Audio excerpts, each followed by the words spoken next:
Good evening, everyone, and welcome to part 4 of our 4-part series called Erasing Racism. Tonight, we have a distinguished group of people joining us to help us close out this very important conversation. If you can remember, almost 2 months ago now, we started this conversation digging deep into how does the faith community either help or hurt our journey on reconciliation as it pertains to racism. We've learned a lot over these past couple of months, and today our focus is how do we move forward? How can we work together? And how can we impact each other through change? As I mentioned, we have 3 great people who are on our panel today, and one especially it's very special to me, which I'll get to in just a moment. But I'd like to just shout out our panelists. We have Reverend Debra Hopkins. Hi. We have Reverend Ken Fuquay. Hi, Ken. Hello. And we have Reverend Amantha Barbee. Hi, Amantha. It's weird for me to say Amantha Barbee because I know her best as Auntie. And this is the first time I've had the opportunity to be a moderator of a conversation with her. So it's both personally and professional, a very special night for me. So glad to have you, Auntie. But I'll keep it professional for tonight and call you Amantha. So I'm going to give our panelists an opportunity to tell us who they are, what faith community they represent, and to, in a sentence or two, answer this opening question, which is, tell us, in your perspective, what is the current state of your city as it pertains to diversity, inclusion, and equity? Debra, we're going to go ahead and start with you. First of all, Erin, it's again a pleasure to see you again. You're looking beautiful as ever, as well as the rest of the panel. I'm Reverend Debra Hopkins. I am the founding pastor of Essentials for Life Ministry, which is an online ministry here in Charlotte, North Carolina, speaking to the LGBTQ plus community about love and diversity and acceptance in a unique written way. And I know we're going to get into that aspect of within a question later on, so I won't expound further on that. But I'm also the founder and executive director of There's Still Hope, which is a nonprofit organization that I created 3 years ago to address the homeless problem among our transgender adults here in the city of Charlotte. The program has now moved to what we call the transitional housing program, and I'm very much pleased with the 28 individuals that I've been able to help. Some did not go through the program completely, but 28 did come through the program during the pandemic. And at the end of the year, I can faithfully say that 9 of them has successfully moved on with permanent housing and employment. And that's a high achievement. That is wonderful. Thank you. And if you could share with us, what do you believe the state of our city is, your city, as it pertains to diversity and inclusion and equity? I still think that there's some division there. The haves and the have-nots, the privileged and the underprivileged. And so I see still a separation. Mm-hmm. And I see a government locally that still plays to some degree to the haves, and the have-nots are still are being left far behind. I'm seeing some progress, but I still see that there is a favor, and it has everything to do with finances, money, big money. And Charlotte is known for big money, but those on the lowest scale in the city are, in my opinion, still being left out. And I appreciate what you just said that we'll talk about later, a government that plays to the haves. So put a pin in that because I really want to explore it. Thank you so much for being with us tonight. I'm excited to have you a part of this conversation. Reverend Ken, I'm going to pass it to you. Tell us who you are. Tell us what faith community you represent and what you think the current state of our city is as it pertains to inclusion, diversity, and equity. Hey, Erin, it is an honor to be here and to be with you, and particularly with Reverend Hopkins and Reverend Barbee. And Amantha, you've been a mentor of mine for a long time, so I'm honored, and I feel woefully inadequate in the presence of these two ladies tonight, but I will do my best. I am the planting pastor of a new worshiping community called M2M Charlotte, which is Matters to Mission. I'm also the CEO of a nonprofit organization that serves 1,500 individuals with intellectual and developmental disabilities across 23 North Carolina counties, and working particularly with individuals who have a differing ability. And we are headquartered in Charlotte. I've seen that Charlotte is woefully prepared. And while there might be token things occurring in the city, it still is a pharaonic style empire, which means it's always trying to build its wealth on the backs of those who are less fortunate. And that has happened throughout history. It's nothing new. And while Charlotte does have a few things that kind of are a bright light, we're seeing some changes, but it is still that old pharaonic style empire system where it is very difficult to climb out of poverty, to climb out of differing abilities, to get people to notice and to help. So I don't think Charlotte has a long way to go, Erin. Absolutely. I don't disagree with you. I wrote down what you said, that we're always building its wealth on the backs of those less fortunate. That's what I took from what you said. Is very powerful. So hold on to it, because we want to dig into it a little bit later. Last but certainly not least, Amantha. Thank you, Erin. It is truly an honor to be here. Anytime I can sit with some home folk, I'm excited. Erin, thank you for doing this, for coming forth with this, because so very often the church gets a hard rap. I mean, we kind of make the bed ourselves in some ways, but I'm delighted to be here with Debra and Ken, for whom I have tremendous respect. Ken, talks about one thing or the other, but he has put down some pretty big shoes for us all to stand in, and I'm just delighted to be with him. And I'm the pastor, senior pastor at Oakhurst Presbyterian Church in Decatur, Georgia, which is right outside of Atlanta. But I served in Charlotte for many years and was the chairperson of the Charlotte Coalition of Clergy for Justice. And the state that we're in, I'm going to answer that from two cities, since I'm here representing two cities. Charlotte is more advanced than Atlanta. Atlanta lives firmly in yesterday. Charlotte has a contingency. They're fighting to get through yesterday, but as Ken says, the empire is the empire. And there are certain people in Charlotte,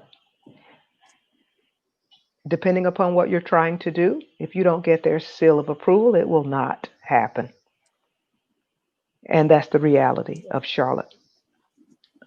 I think we have an enormous amount of souls on the ground that are trying to make a difference. And for that, I'm grateful. But there is a horrific divide between South Charlotte and West Charlotte that continues to plague Charlotte. Charlotte is a place of business. And if it's good for business, that is what we will focus on. When I came through the school system, through the public school system in Charlotte, it was good economically to have a diversified school system. It was a great selling feature for the city council. So our schools got racially balanced real quick in a hurry because they needed in their toolbox to sell. Once we got the deal, bit by bit, we backed off. So now we have segregated schools again. Where it comes into faith and where we are as a faith-based people, and we'll talk about this later, but we as a people of God like to be comfortable. And that does not lend to justice work. Mm. I wrote down a lot of things about what you just said, but what really stood out to me was that last point, right? You said people of God like to be comfortable. So let's dig into that a little bit. Let's talk a bit more about why people of God like to be comfortable, and why is it so difficult to have a conversation, a true conversation, not a surface level one, about racial reconciliation. What is it that makes it tough? Ken, I'm going to toss that to you. Yeah, I think that there are many pastors who are attempting to walk a very tight line in their churches, and it's they're caring about their 401k, of course. They have to feed their family. They want to preach the gospel, but the gospel might offend this part of the congregation, or if they say this, it might offend that part of the congregation. And so they usually find something in the middle. And what we end up doing is we are comforting the comfortable, and we end up afflicting the afflicted.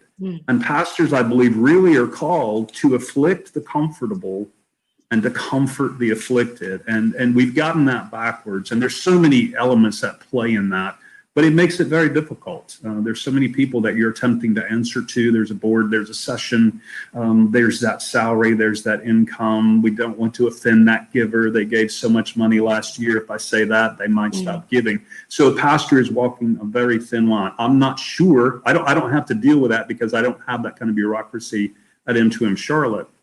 So I'm able to preach very honestly and openly about justice work and have a very progressive congregation.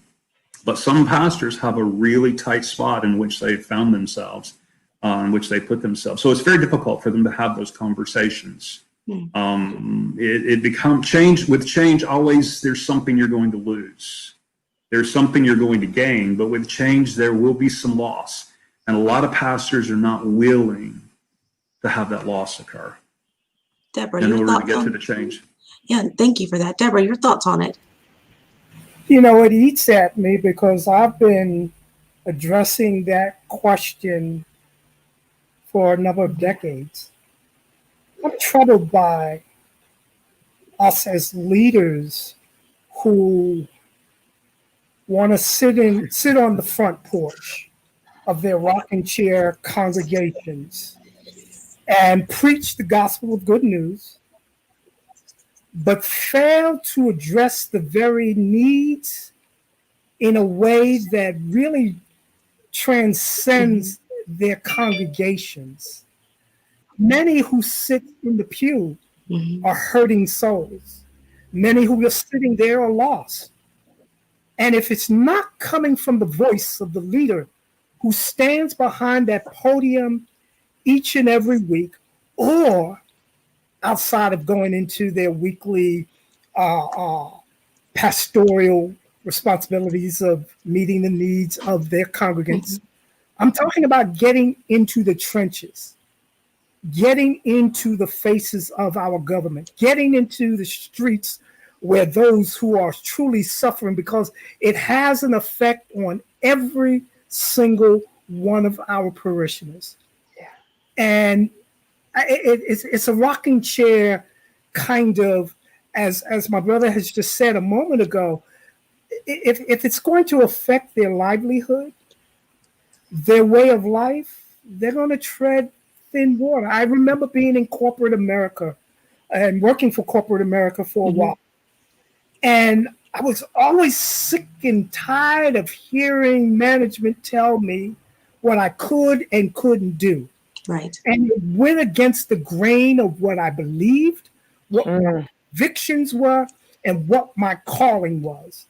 And even to the point now that even as a minister, I am not constrained by any bureaucracy, any government, any board of directors to dictate to me what comes out of my mouth, to say what is right and what is wrong. I think that our leaders need to get off of their rocking chair of comfort and really allow the Lord to guide them in how they need to be a voice, not only for their congregants, but for the community in which they're planted in. So what I'm hearing you say is that our pastors, our people of faith, need to feel comfortable with being uncomfortable, even at the risk of losing your congregation because of your thoughts. If I'm hearing it, I equate it to be, as a millennial, I think about likes, right, on Facebook. You could post something unpopular, you lose all your likes and all your friends. And then what do you have? So, Amantha, I'm going to toss it to you, especially for Ken's point about comforting the comfortable, and thinking about the family, and the 401k prevents people from getting out of their rocking chair, to Debra's point, and actually standing up for something. So again, I'll oppose. Why is it so difficult? Well, you've got three oddballs in here, because we're going to say it or die. You know, that's what you got. Yeah, you know, the pension is beautiful. It gets paid right out of that building behind me. But I was called to be a minister of word and sacrament. And the word is truth. So if I don't preach it, then I'm a liar. And if you're uncomfortable because I'm preaching the truth, I am called to preach the gospel. So why is it so difficult? I cannot speak for those who choose to walk a tightrope on Sunday, because I don't do that. But I know from conversations I've had with colleagues, it is a difficult decision, because when you've got one congregant who donates $100,000 a year, and we don't like to talk about that. When you look at the rest of your budget, and that's a hole in it, you're going to water down. You may water down your gospel. That's self-preservation. And that's not positive. That's truth. We like to call it, we've gotten to this thing now, we call it a purple congregation. It's not Democrat, it's not Republican, it's a mixture of people. It's purple. Purple sometimes means we water down that gospel. But we always have to remember, as Christian leaders, and we've had some Jewish leaders on the conversations as well, but as Christian leaders, we are supposed to follow Jesus Christ, who was never afraid to say anything, who was never afraid to do anything, who got upset with the leaders, the government. He got upset with the politicians, and he showed his butt from time to time. And I prefer to follow the teachings of Jesus Christ. Does it get me in trouble? Absolutely. It got me in trouble this past Tuesday. I'm still alive. I still have my job. But I think it's fear. Your question was, why don't we get more involved? The answer is fear and selfishness. If we're operating out of selflessness, we're not afraid to preach, to reach out to people on the margins. We're not afraid to reach out to people who are hurting. We're not afraid to reach out to our LGBTQ members. We're not afraid of that. We're not afraid to reach out to people who have different political beliefs, because we're operating out of that same love of people and for people that Jesus had. Jesus did not always say what was popular. And that's what we're called to do. If we don't do it, then we've actually, I'm not sure about Debra's ordination vows, but I know the ones Ken and I took. We are going against what we promised to God and the church if we don't. And a lot of people make that choice. Well, so let's dig even a little bit deeper. So hearing the three of you speak, and my hand goes this way because that's how you are on my screen. It sounds like you all are in the same thought boat about this. And I think that's fantastic. Does that mean that the onus is on you all to enlighten other people of faith in leadership about how they should be responding to the racial tensions that we have, be responding to issues of white supremacy. How is it up to you all to lead that? Ken, care to comment? Erin, when you use the phrase enlighten others, I don't know that it's my job to enlighten others. My job is to be what I see the gospel. To Amantha's point, they did not lynch Jesus because he was God's son.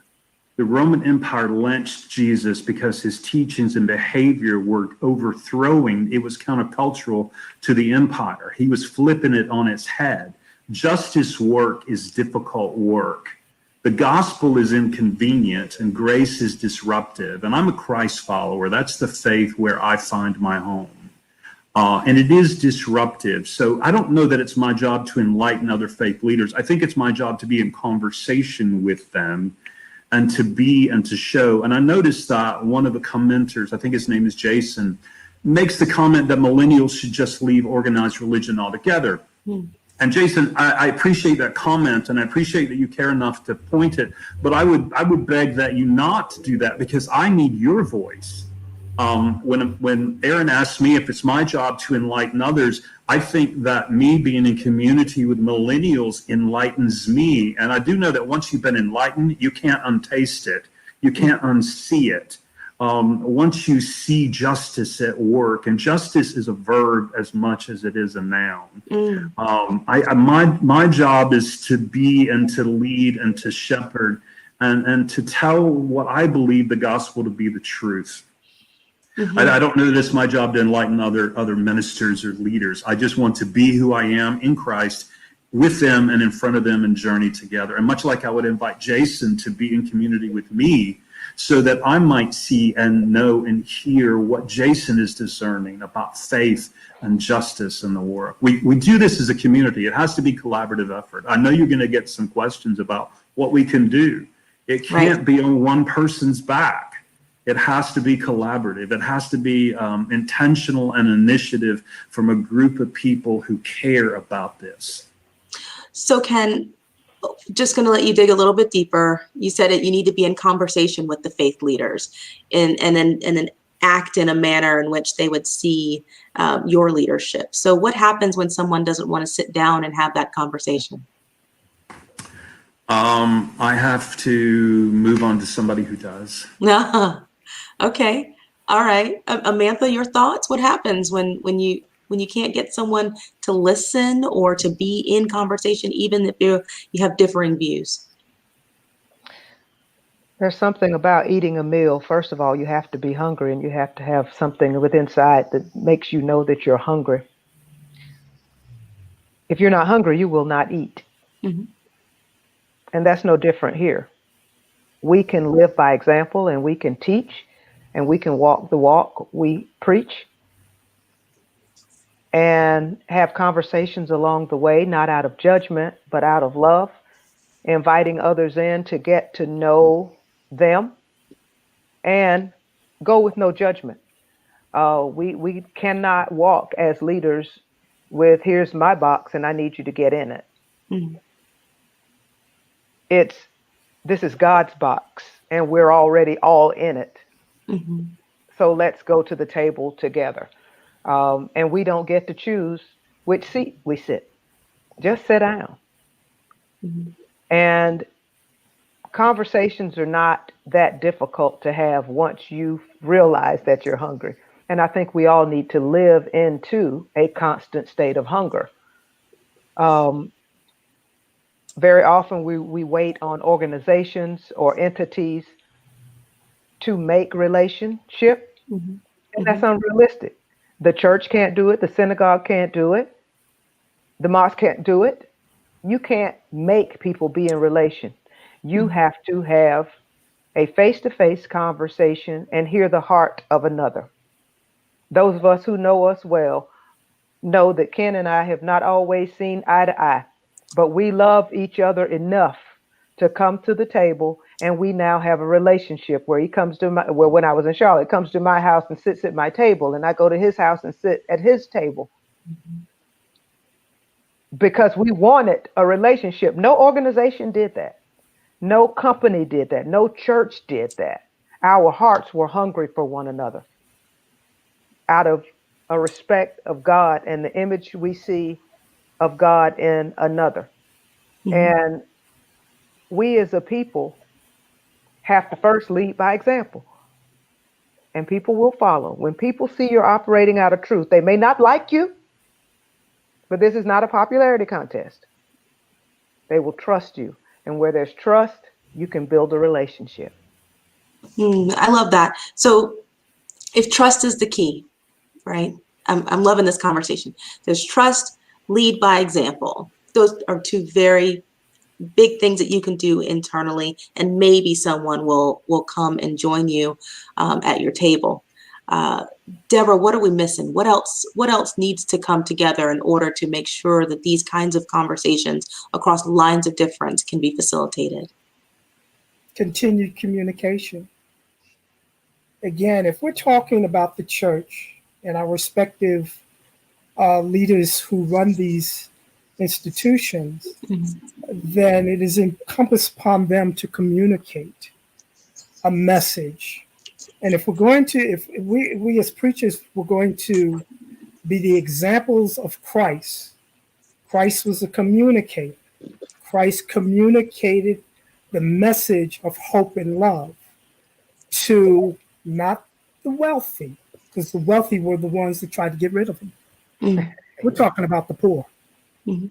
We're talking about those who are downtrodden, those who are hurting, those who are somewhat lost or not fully informed. We need to communicate better with our congregants. This is where I go back to the rocking chair approach.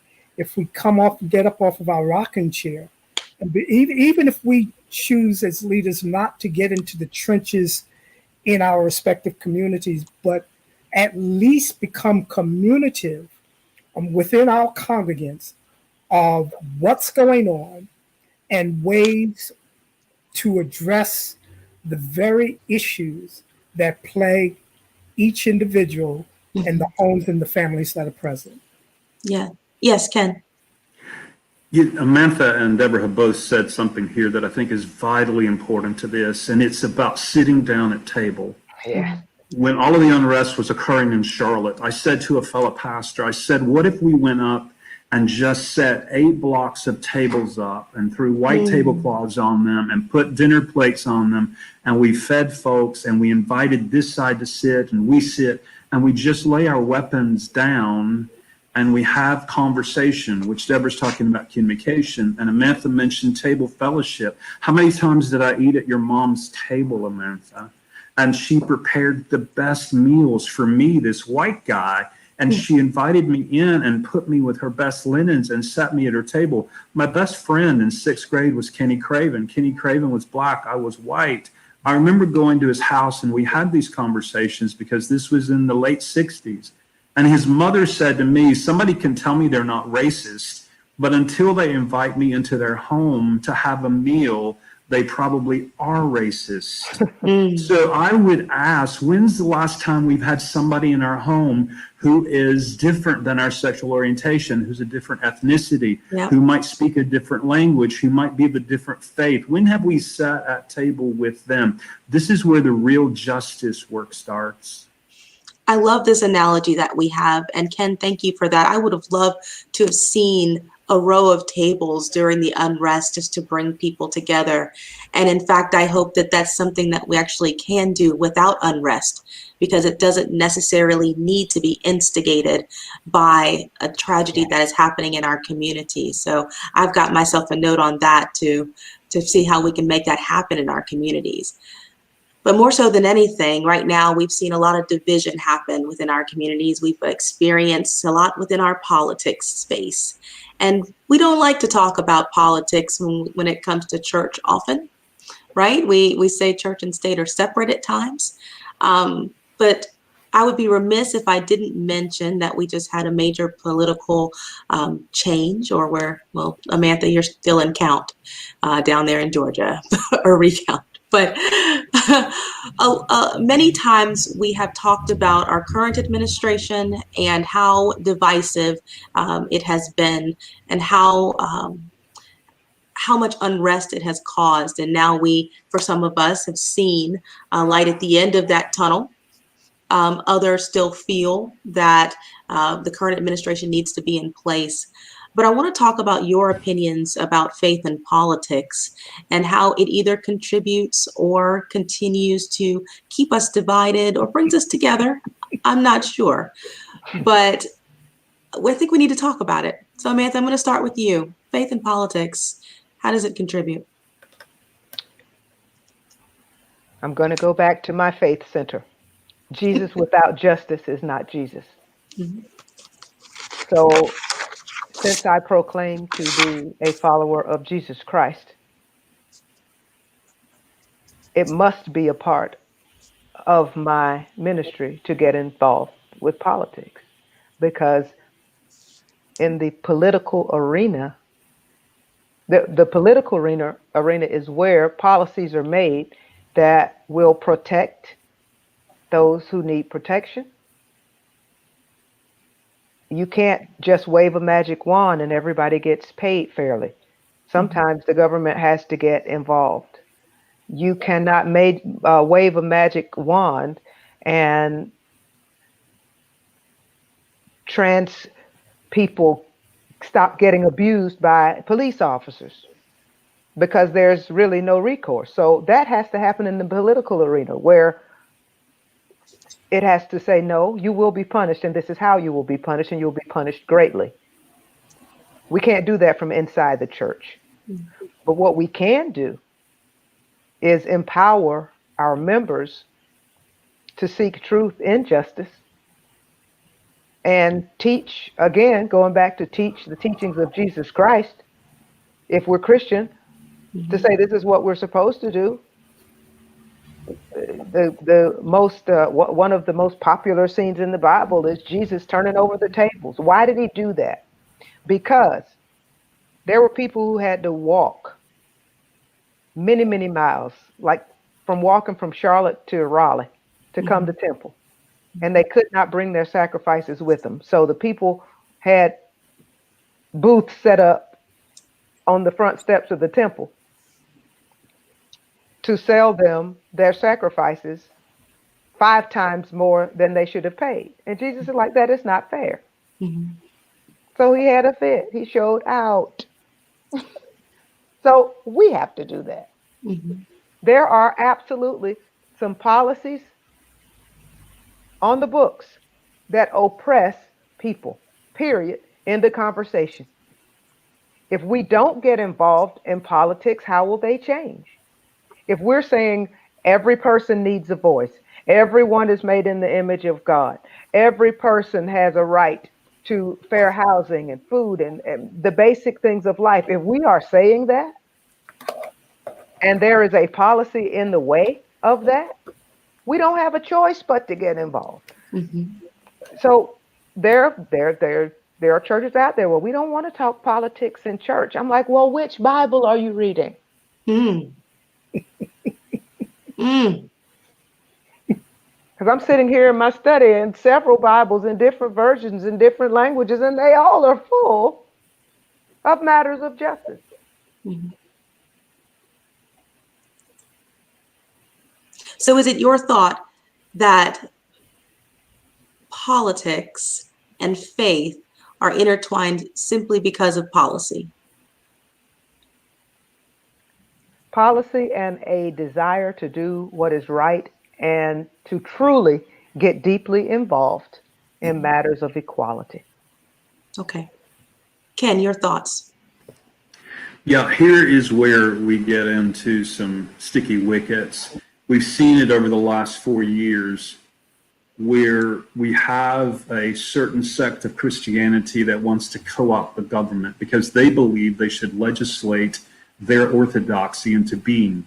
But we live in a country where the First Amendment says that the Congress shall make no law regarding the establishment of a religion. It's freedom of religion. So therefore, anytime you look in history, when the church has gotten into bed with the empire, there's always a bastard child who wreaks havoc on certain sects of people in society.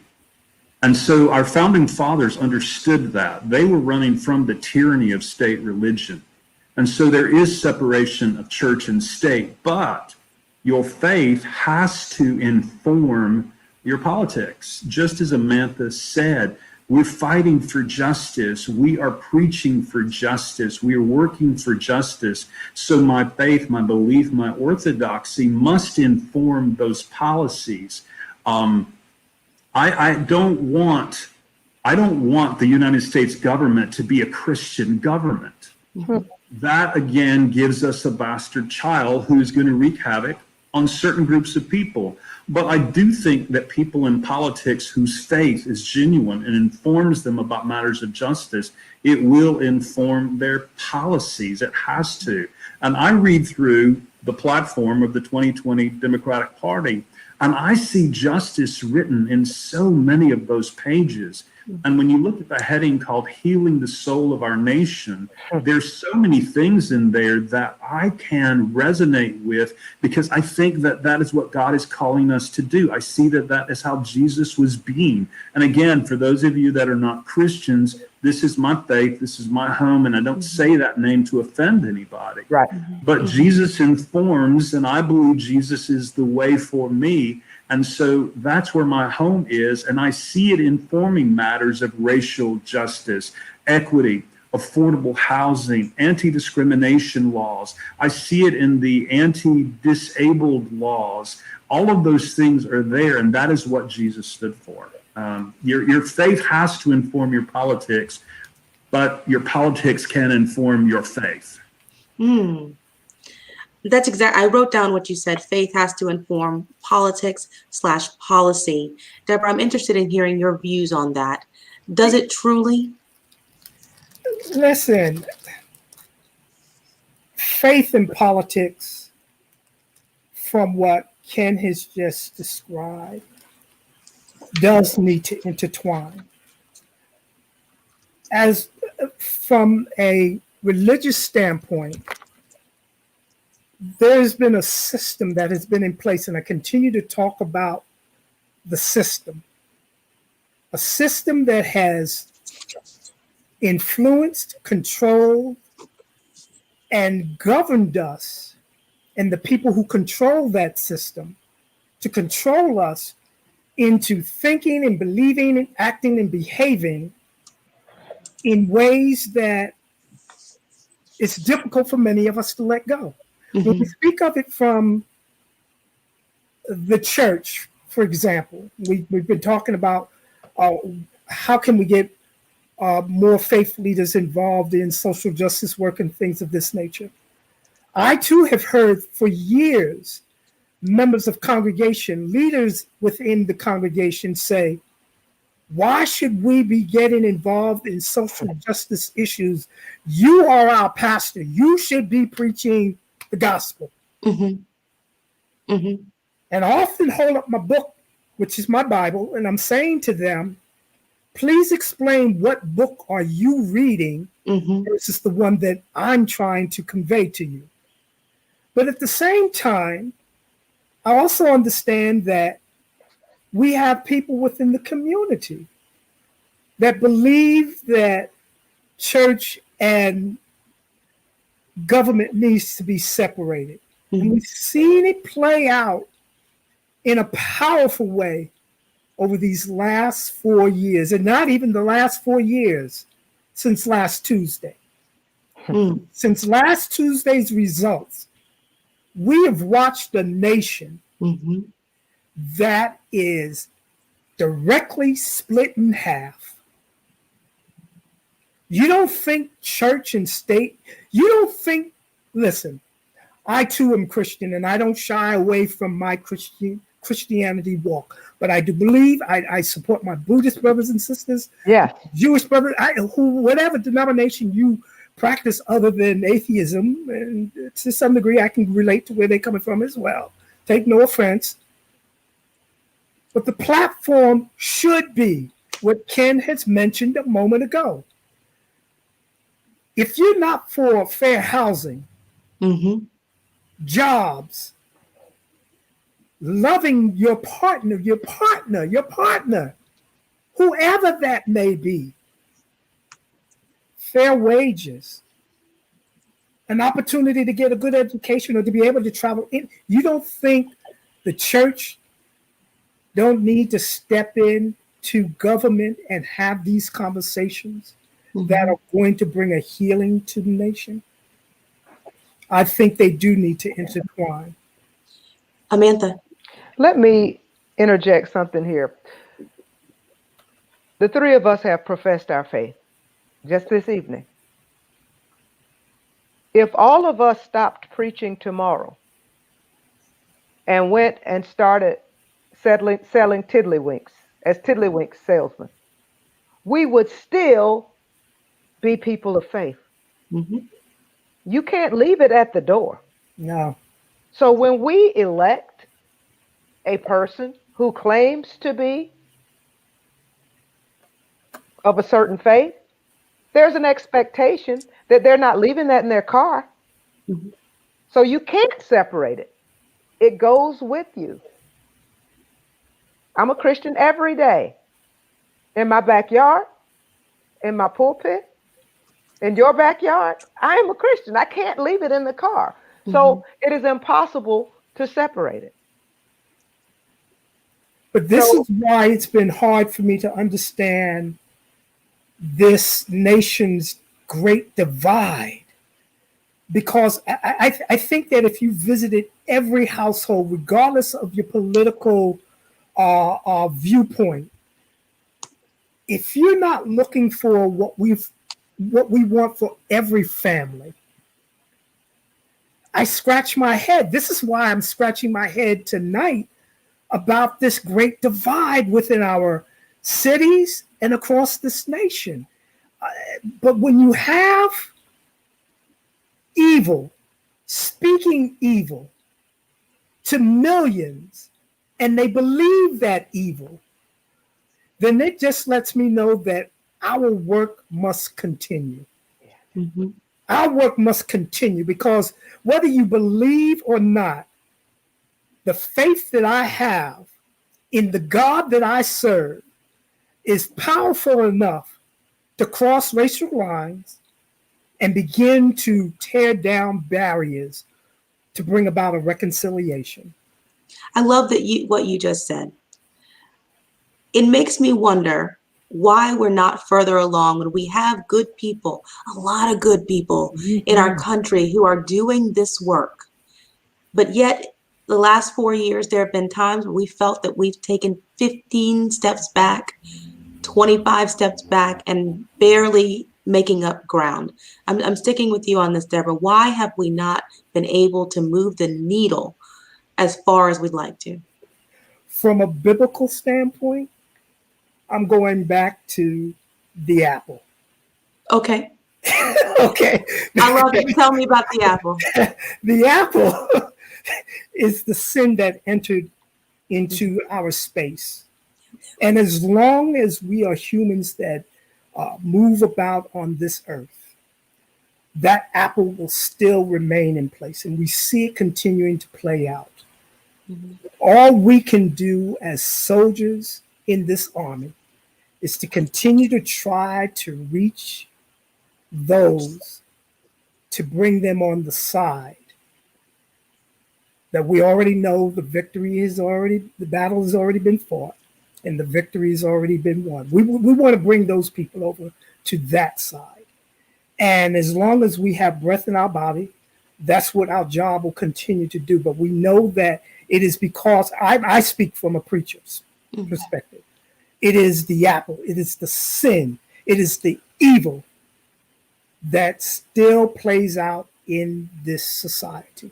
And you have wolves who walk in sheep clothing, professing this love and this walk with the Creator, when in fact their actions, their behavior, their language tells me the total opposite.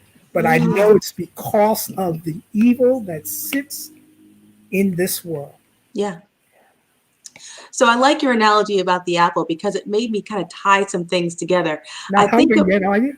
Well, of course I'm hungry now, but I'm thinking about this proverbial table that we want to invite people to sit by and to sit together and have a meal. But what if you're serving up apples? You know, you've got your table, but you're serving up apples. To Deborah's point, then you're really not moving the needle forward because you're trying to push an agenda that isn't about being together. It's not about reaching across lines of difference. You're really serving up sin. Amantha, your thoughts? Again, you have to have a willingness to participate in this thing we call life differently. Mm-hmm. If I am inviting you to my table to get my way and to convince you of my thoughts and my understandings, then I don't need to invite you to my table. Mm-hmm. First of all, it's got to be our table. And we have to come with a common goal. You asked why we hadn't moved the needle. We hadn't wanted to. Empire works for some. Mm-hmm. We are in a land that promotes greed. And the more stuff you have, the better off you are. And if we think that that has escaped the church, think again. Think about the most powerful religious leaders in your city. Mm-hmm. A lot of them have pretty big churches because church is power. And it's not cheap to run that organization. So we cannot forget that the church itself is part of the empire and we support it. Somebody talked about 401k earlier. You know, our package looks just like mine did when I was in corporate America. It's no different. Mm-hmm. Actually, it's a little better. So, but it's because we subscribe to the empire. It is business. And I think we perhaps have lost sight as a people of God about what we're supposed to really be doing. Mm-hmm. And if we come with a different attitude and a different heart, I think we will see each other differently. And I think that's a huge problem in today's society. We don't see each other. Mm-hmm. What we see is what we need. And let me find the person or persons that can help me get what I need. And it would be easier if they thought like me. That way, I don't have to fight that battle. Mm-hmm. Again, what I said earlier, we don't want to be uncomfortable. So because of our increased selfishness and our playing to empire, it has caused a tremendous divide, not only in the church, but in our culture and in our communities and in our politics. Ken talked about the big table with the tablecloth. We need to put one right down the center aisle at Congress. Mm-hmm. But I got a feeling they would be trying to convince the other one of what they wanted instead of what the people they serve needed. Mm-hmm. And we have to learn to listen with empty ears. We come to conversations just knowing so much. And we don't listen well. We want to finish the sentence of the other person talking, or we want that other person to hush so we can say what we're thinking, instead of looking for that glimpse of light Mm-hmm. in whatever is being said so that we can understand and walk more fully into what we are called to be as leaders, as religious people, as neighbors. We can't be everything to everybody, but we can respect, we can listen, we can hear, Mm-hmm. and we can treat people the way we want to be treated. But in order to treat people the way we want to be treated, we have to love ourselves. Mm. It seems, Amantha, so easy to name it, right? I think everyone on this on this in this conversation would agree that we could probably sit there and point out all of the reasons why the needle hasn't moved. So Ken, I'm going to turn to you because I feel like you have some good insight on this. Amantha said we need to listen with empty ears. And I love that analogy because you're absolutely right. We come to the table with our own thoughts and ready to share those and not really be open to hearing. So in addition to listening with empty ears, Ken, what do you think has to be done to move the needle? Sure. Father Gregory Boyle in California started Homeboy Industries, and he went into the destitute, gang-ridden areas of LA. And now there are over 9 organizations that employ young men and women, and their lives are being transformed. But he had one of his individuals say to him, "My whole life, I've been in and out of prison. My whole life, what they've done is watched me, but you've seen me." Mm. And we have to start seeing people. There's a story in Luke where Jesus and a throng are leaving the city, and there's a funeral procession coming to the city, and it's a mass of people. And there's a widow who's bearing her only son, and it says that Jesus noticed her. And the Greek word there is that he saw her with his heart. Mm. So we have to start seeing people as beloved children of God. And going to Debra's point about the apple, I believe at its core, sin is lying. It's the lies we tell about ourselves, it's the lies we tell about others, and it's the lies we tell about God.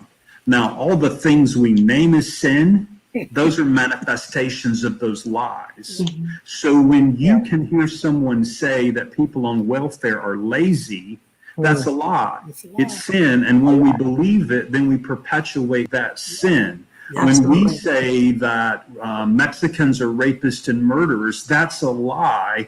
It's a sin. And then the manifestation of that sin is now we're going to hate Mexicans. And when you say that Muslims are terrorists, it's a lie. And what happens is that's a sin. And then we believe that lie. And then we start hating Muslims. And it goes on and on. So it is ingrained in us. And if you've read Caste by Isabella Wilkinson, she makes a statement that says, race does the heavy lifting for a caste system that demands a means of human division. If we've been trained to see humans in the language of race, then caste is the underlying grammar that we encode as children, and it's like learning our mother tongue. America has caste as its mother tongue, and we have to unlearn those things and stop telling those lies. Ken, I love to hear you speak. I just do. I feel like you've summed it up. We've got to stop telling lies, but really we need to stop telling lies to ourselves. Yeah. Quite honestly, as I was listening to all of you talk, I was thinking I wasn't listening with empty ears, Amantha, because I was sorry, but it really challenged me to think about my own bias and my own feelings during these last 4 years since last Tuesday, right? I felt like I could be a much more courageous person after Tuesday. I felt like I felt like my faith had been restored in some parts of this country, and it was connected. But I also felt as if I was judging others that didn't feel the same way as me. And so when you talk about the lies we tell ourselves and the sins, it's hard to look in that mirror and actually reflect in a way that moves towards change. Indeed, if we're not careful, we become the thing we protest. Yeah. You are absolutely right. And that is very difficult to not just to look outwardly and say they're doing the wrong thing, but to look inside and say, I'm not being a person of faith right now, is really hard to say. And I think I've personally been challenged with that over the last 4 years. And even last week and this morning, as I read the news, I've got to stop reading the news every morning because I find myself being challenged. One of the things that we're all challenged with right now is one of the most deadly viruses that has caused us to continue to be separated. And most of our conversation today has really lent itself well to being together, sitting at a table, having a conversation. That is not our current reality. But social justice work and racial reconciliation must continue. But how do you continue that during this time where we are so physically divided? You can't tell someone to just come on over to your house and sit at your table because there's a fear that it could impact your life forever by catching the virus. And so we have to begin to think differently about achieving these goals of social justice and reaching across lines of difference. So let's talk about what that looks like right now. Let's unfortunately consider that we will not be out of this on January 1, 2021, and that we still have work to do. So Debra, I'm going to let you lead this off. Tell me your thoughts. We're a nation of creativity, and 2020 has put on the table that challenge before us. We'll go well into 2021 with this challenge still before us. There are a couple of things that stand out. Many homes or many individuals have what we call modern technology in the palm of their hands, where we've been able to stay in contact and communication with one another, although we can't touch the individual physically. We can see their face, we can sometimes hear their voices. But we also have an incoming administration that is talking about this area of structure where this technology can be in the hands of everyone, even into the most remote places of the country, something that is still a challenge for some. And so we have to find a way to continue to be creative through virtual networking. I think that the church can use the internet as another platform to connect with its parishioners and to tap into some of the other programs that are going on virtually. But right now, that's at our disposal, and it can lend powerful link from what it used to be to as we move to a new beginning, a new beginning, a new change of what the future is going to look like. And I think that we'll find creative ways to stay safe, to stay healthy, to be protective of one another, and we'll continue to evolve around what that looks like with our creativity. And we are a creative people. I think that this pandemic has challenged us much more than we thought it would, and it continues to reveal itself. Amantha, I see that you have a guest that joined you. Another guest on the panel. For those that don't know, that was Winston, her big dog. But we had a guest to say hello, Winston. Yes, but I do want to toss it to you, Amantha. You've been doing the work masked out on the front lines, but it doesn't necessarily lend itself well to bringing someone to your table, having a conversation. How does the virus impact how we move forward? Well, Debra spoke very well to what we have to do in many ways, but just think about it. We have to use what we have. Ken, Debra, and I have not been in the same room in 2 years, but we are here for matters of justice. I miss you too, baby. Well, this is a matter of justice. Heck, I haven't been in a room with you in months. I don't know. Yeah. So it's reality. This is what we're dealing with. Right. We cannot sit at table. But I told you I got in trouble on Tuesday. The close of that conversation was, let's get a glass of wine and have another Zoom meeting and have another conversation. Mm-hmm. Because it's a matter of justice and we need to do that. Yeah. So now that does separate us from some who may not have the technology, but I think we have multiple ways right now to move the needle forward, because we can sit like this. We can get in a room together and we can communicate and see each other. It's one thing on the phone because you can't see in each other's eyes. But when we can come to this forum and have a real conversation with one another, it's moving the needle forward, because we are going to get out of this mess one day. And I hope and pray that when we do, we'll be able to hit the ground running, because we have done this work. But I also hope that at the end of the day, when we're allowed to go back out, that we are different inside. Mm-hmm. Michael Jackson said it best, and Ken sings it often. You got to start with the man in the mirror, the woman in the mirror, the person in the mirror. You must. Because if we aren't changed, if we haven't asked the question for ourselves, who am I going to be on the other side of COVID? Mm-hmm. If you can't answer that question for yourself, you absolutely cannot answer it for your community Mm-hmm. of faith, your neighborhood, your city, your state, or your country. And yeah, Tuesday was a great day. I'm sorry I didn't get that terribly excited, because I am deeply concerned about the state of the union right now.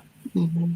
Mm-hmm. And I think at least we have someone that may see a lot differently, I think. And I think a good amount of the lies will cease. But we as a people have to work where we are. We can't depend on Washington, D.C. to fix our problems right here on the ground.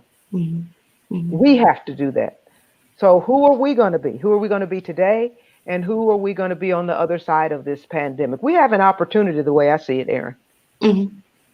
I've been doing some projects with somebody in Seattle, Washington. That would not have happened if we hadn't had this pandemic. But our thought processes are very similar, and we're doing ministry together because of this forum. Mm-hmm.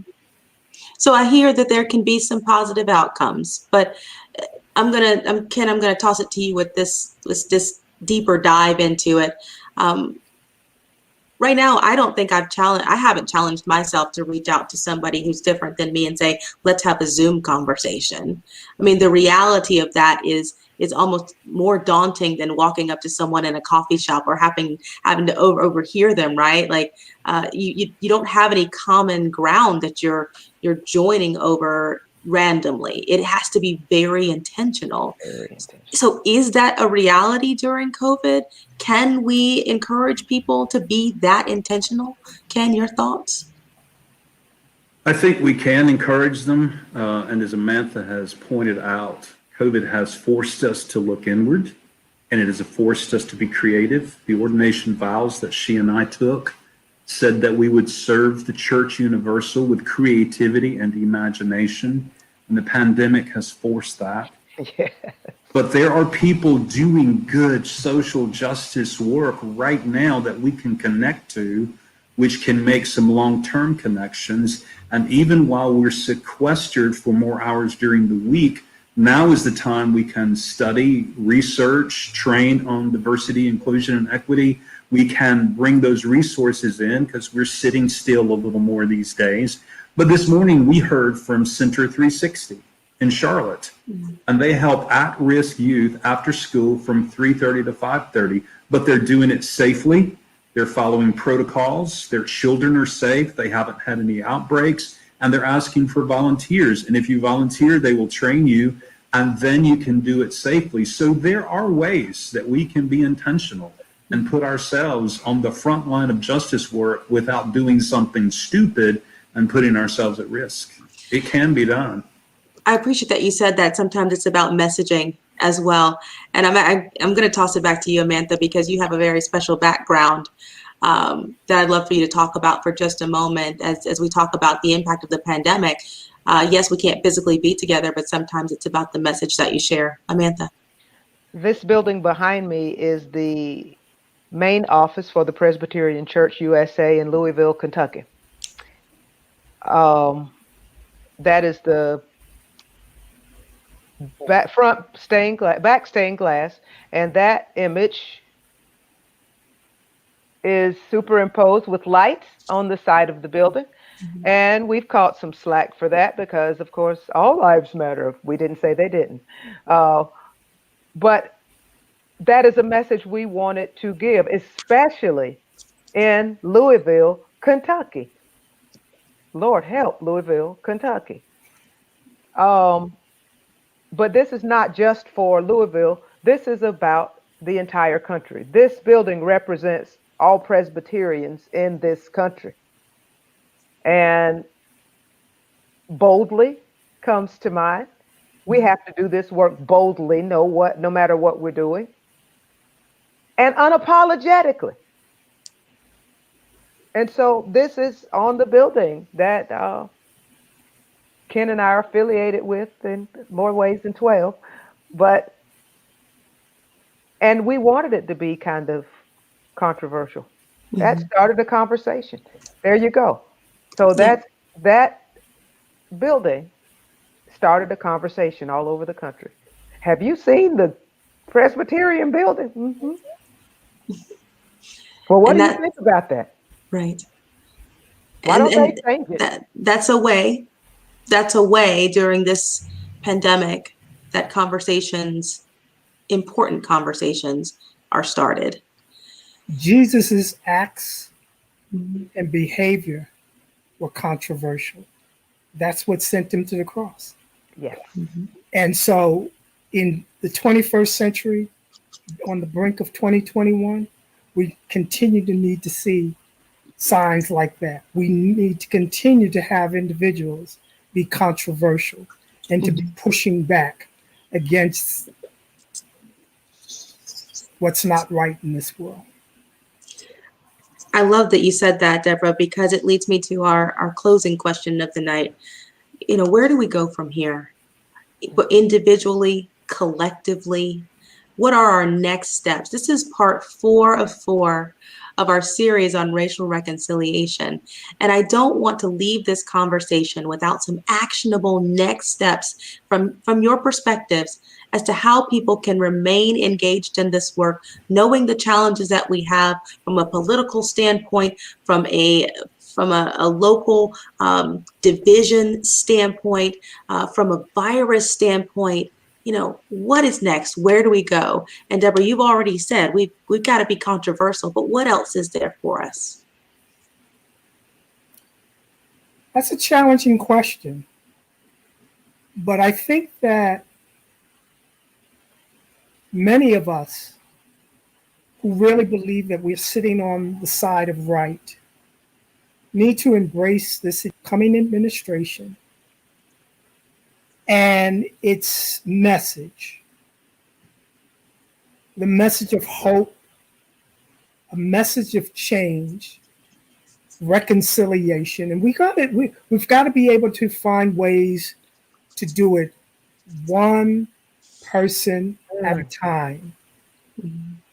One person at a time. And because we're caught up in this pandemic, it still has to be one person at a time with the creativity that is given to us. I found myself during these last 8 months, especially over the last 4 months, doing what is called community give back. And I've done what you've mentioned, Erin, in terms of being creative, because I've knocked on doors and reached out to people who, one, I don't know, but I know their story. I know their plight. I know some of the situation, the hurt and the pain.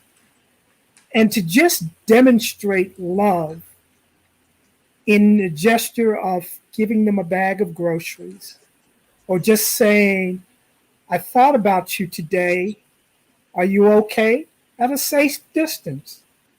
I'll knock on the door, I'll ring the doorbell, and then I'll walk away from that and stand at a distance and just say, I'm just checking on you. I've done it with several members in my neighborhood. And they're grateful for that. But again, it's a change. It's a start. It's a start. And as we progress forward, we'll find new and creative ways to support the incoming administration with the message in which it's trying to promote. And that is a message of unity and love and respect for one another in however way we can do so.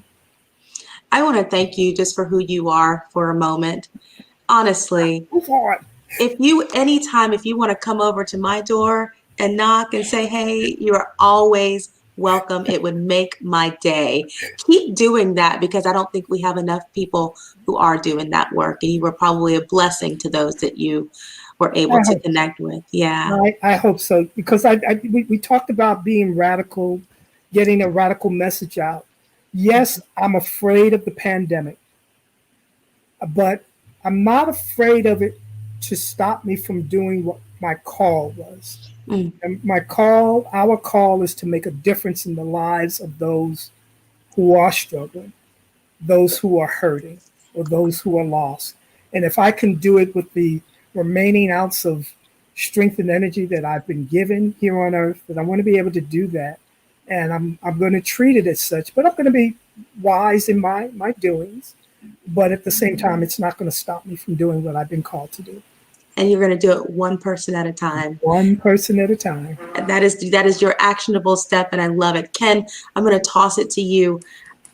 Where do we go from here? What should our next steps be? I'm going to speak from a Caucasian male perspective, and Amantha and I had a brief conversation about this about 6 months ago. What I can do is listen. I think a lot of times when a white male in this situation begins to speak, it's very self-serving, and it serves no purpose. And so what I want to do is listen to the stories of my Black and brown brothers and sisters, and I've attempted to do that, and to ask them how they're feeling. Tell me some of the stories of your life, and I need to listen with what Amantha calls empty ears, and I've attempted to do that. Also, as a faith leader, I believe I can set a space and an environment that becomes a safe space where people can say what they feel and have really difficult conversations without fear of retribution. Right. And several months ago on a Sunday morning, we created that space, and we did it in Zoom. And a couple of my parishioners have a son who is a CMPD police officer, and this was at the height of the riots and the protest and the unrest. And they were sharing the story of how their son, who's in late 20s, had been spit upon and rocks thrown at him, and he was standing the line at 1 a.m. in the morning. But sitting in that same conversation is another lady that's a friend of ours that worships with us from Jamaica. She has 2 children, male and female, in their 20s, and her son came to visit her in Charlotte, and she had to walk him around her neighborhood 3 days in a row so that he could do his morning jog without anybody calling the police on him. So as we sat there and we heard this story and that story, the moms began to cry. And we realized that the bottom line is we all want the very same thing for our children. It's a matter of coming together and having those safe conversations, and then things can move forward. So I think for me, it's creating space for my people who worship together to have safe space where we can be vulnerable and say what we feel without fear of retribution, and we move forward. And there's 4 magic words I learned many, many, many years ago. I might be wrong. So when I sit at a table with anybody, in my head, I'm going, I might be wrong about what I'm thinking, and I want to listen to what they're saying to me. So those would be my steps. Erin, it's been awesome to be with you tonight, and Debra and Amantha too. Thank you. Ken, I obviously want to say exactly what I said to Debra, which is I thank you for who you are. I mean, it is powerful for you to say that as a white man, I need to listen. I need to understand the stories of my Black and brown brothers and sisters, and I need to listen with empty ears. I think that's a very powerful message to take away from this work.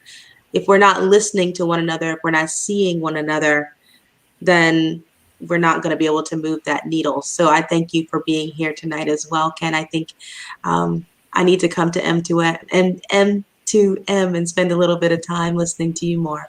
Thank you. Amantha, I'm going to let you close it out for us. How do we move forward? What is our next step?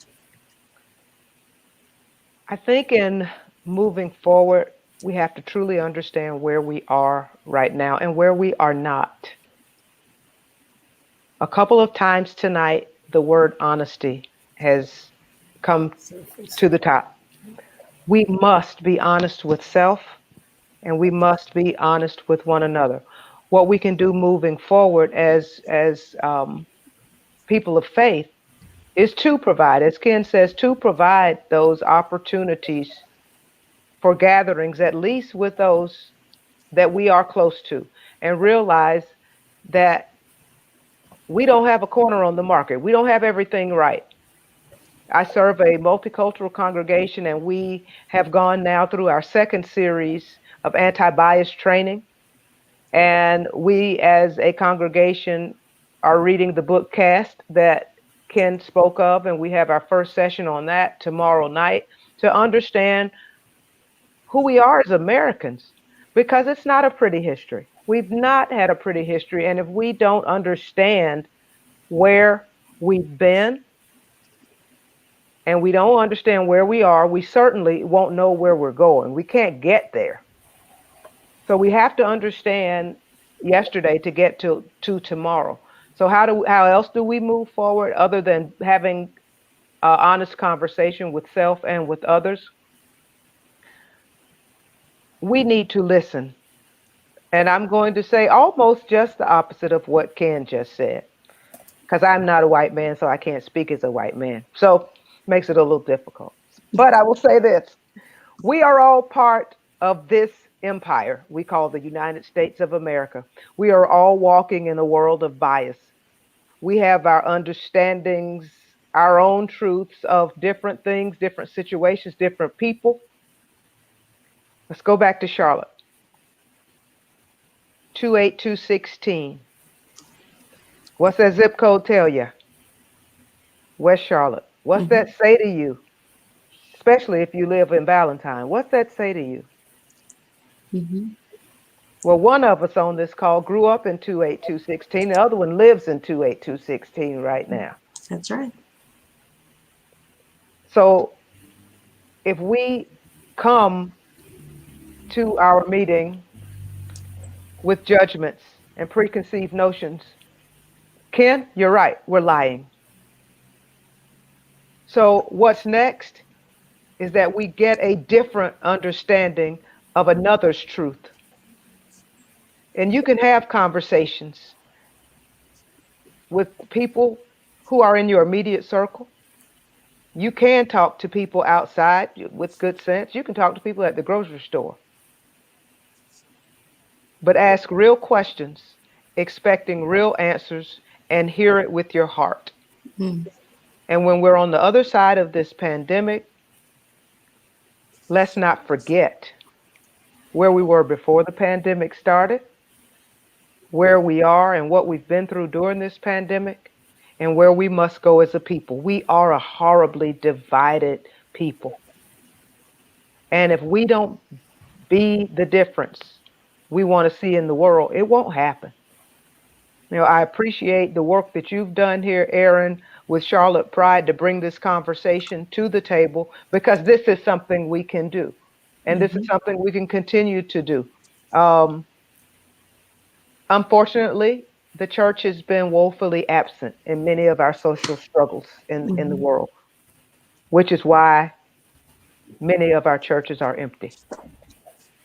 But we have to walk into the light of peace and love and justice.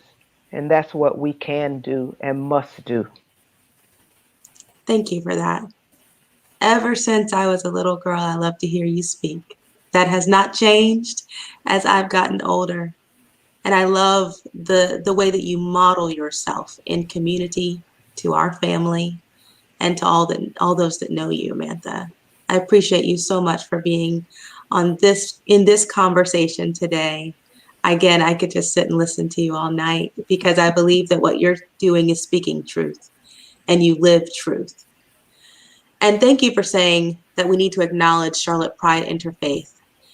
It is not easy to stand up and say that you're going to bring forward a conversation about racial reconciliation in faith. I mean, that is just something that's not spoken about enough. And Charlotte Pride said, we want to be a leader in this space and has been over the last several months as we've talked with different people of faith about how we can move forward. But for today, I want to reiterate what action steps you can take starting right now in order to help move this needle forward. We talked about being bold and controversial and getting up out of your rocking chair of comfort and having those powerful conversations across lines of difference. We talked about being able to bring forward the virtual or in-person table and sitting with somebody who is different than you and having a conversation. And sometimes that person who's different than you is right inside your family. So it doesn't have to be a stranger. It could be anyone that doesn't have your same frame of thought. Absolutely. Talk with them, see them. That was a running theme of this conversation today, is seeing people, not just visually, but seeing their heart and who they are. I loved listening with empty ears. I think I could do a lot more of that. I think we all could. And we could put our own bias and judgment aside and be able to really hear the person that is telling their story. I loved what Ken said and really naming it as a white person. I need to listen to my Black and brown sisters and brothers. I think that that is a wonderful piece of advice that we can walk away with. I wrote here that we all need to read Cast. I have not picked that up, but I think that is something that we could all be taking as a part of our conversation and maybe joining Amantha and her congregation as they continue to talk about it. We need to have a different understanding of another's truth. We need to ask real questions and be willing to listen. I hope for you all that have been part of this series since day one have found value in these conversations. I hope that you all will take the opportunity to continue to listen to the pastors and people of faith that we've had featured on these series, because they've got something to say and they're not afraid to say the truth. We appreciate you for being a part of this conversation. We encourage you to continue this conversation with anyone who will listen or that you feel comfortable talking to. And it was my honor to be able to moderate these conversations with the esteemed panelists that we've had over the last few months. So we thank you for being with us on this Sunday evening. We wish you well as you move forward, and we encourage you to move the needle. Have a good evening.